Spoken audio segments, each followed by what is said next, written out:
game took a strange trajectory. Until we decided to boycott scoring, we were really playing pretty good basketball, and it's going to be really important for our young guys in particular to take away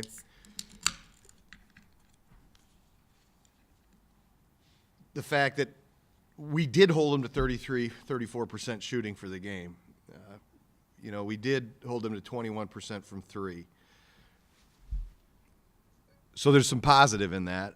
At the same time, there's no way you walk home saying, hey, great job today, after you make the decisions that we made. It was an insane sequence of decisions that allowed the game to come back into question a little bit, and we will certainly take it and learn from it.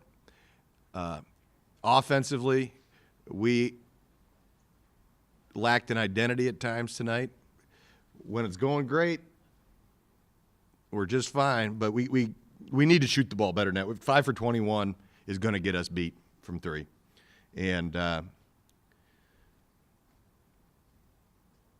got some guys that shoot the ball very, very well in practice. They're not good shooters. They're very good shooters. And I thought we generated plenty of open looks, but we couldn't put the ball in the basket. And, again, we were able to lean on our defense enough to win the game. But there will be no dislocated shoulders patting herself on the back after this one. At the same time, we went 1-0 on a day where the alternative was 0-1. Questions? Jason's leg is injured, lower leg. He has been deemed out by the doctors. The nature of the injury is such that if we don't rest him for a little while here, and I don't know what a little while is, science will tell us that. I unfortunately won't be able to. We need to rest him to make sure that this doesn't become 2 for 2 and losing a player of the year. So I listen to doctors. They're smarter than I am. No even general timetable for what a little while is? Kinda, but I'm not sharing it. But even that isn't exact. That could stretch either way.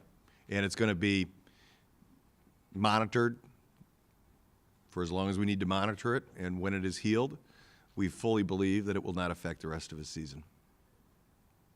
Saul, you talked last week about how you guys maybe need to figure out who the guy might be down the stretch when things aren't going as well like they were today.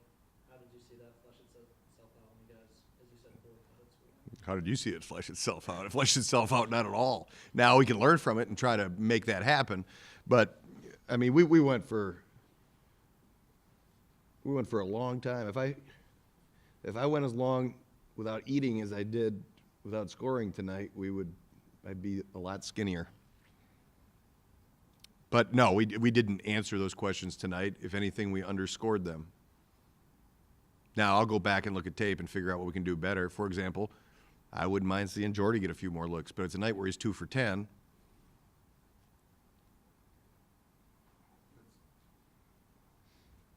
I mean, the only guy that, well, I guess no, that's not true. Question. How'd TK look in his college? I like TK. He had, down the stretch, closing it out. Those are valuable possessions for him. He had 2 bad decisions, and both of them he obviously knew it right away. And he's really good at the my bad, and I don't want to see the my bad anymore. I think the whole gym knows it was your bad. At the same time, that's a kid playing his first college game out there, and he, for a bulk of the night, he looked pretty darn comfortable there. Made 2 big free throws to actually close it out at the end. Listen, TK, I'm gonna stick through TK with TK through a lot because I see a huge upside in him, and I think anybody in the gym probably saw the same thing tonight. Talk about how much more just energy you want to see out of Doug. Certainly brought it tonight with the 12 rebounds. all over the glass. He's waited a long time to play 24 minutes in a game, and he certainly took advantage of that. What went into the decision to start TK instead of Kevin? Rotation down the road in the game. So, for example, I've got two bigs. If I start out in the first 2 minutes with one of them with 2 fouls, then it kind of forces my hand for the rest of the game.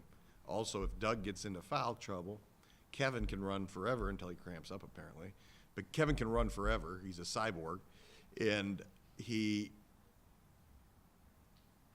can fill up more minutes in a row if Doug gets in foul trouble, as opposed to if Kevin gets into foul trouble, Doug needs a blow once in a while.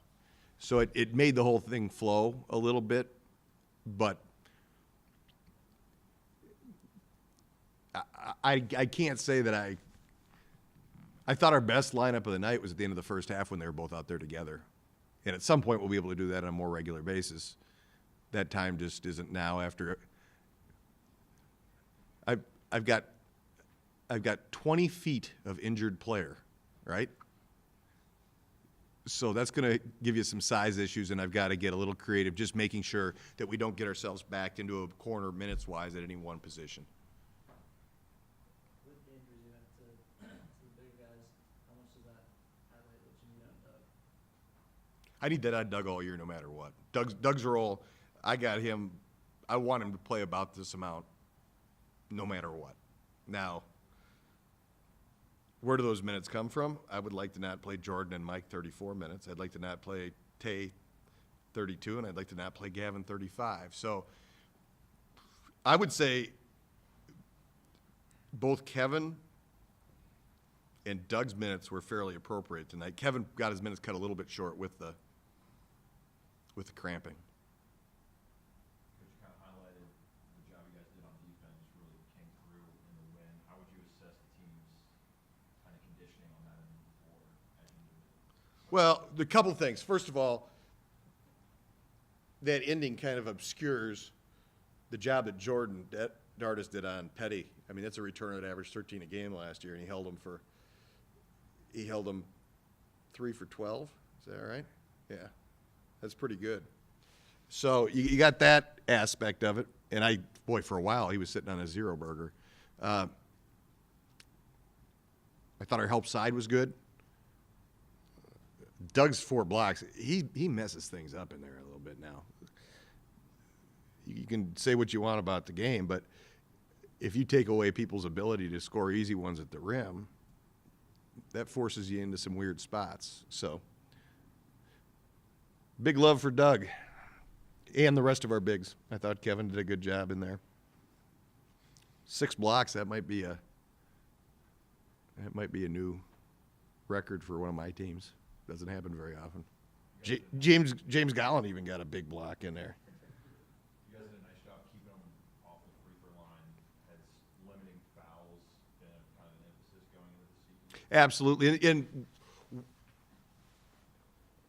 you can't be a good defensive team if you are continually putting them on the free throw line. The other thing about that is if you're not a very deep team and you're committing all kinds of fouls, you're going to be in trouble on the back end of it. We will be a deep team this year. There will be a point where we are. We're not right now. And I got to continue to develop that depth. And I would have loved to have gotten Zach and James more minutes tonight.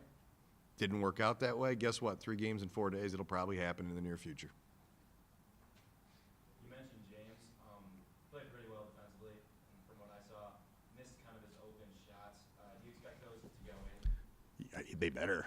I mean, he is literally one of the best shooters I've ever coached. Like, no kidding.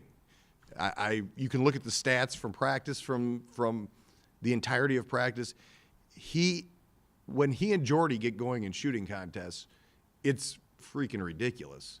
So to see him, I mean, the first one didn't get above the rim. It's in his head, and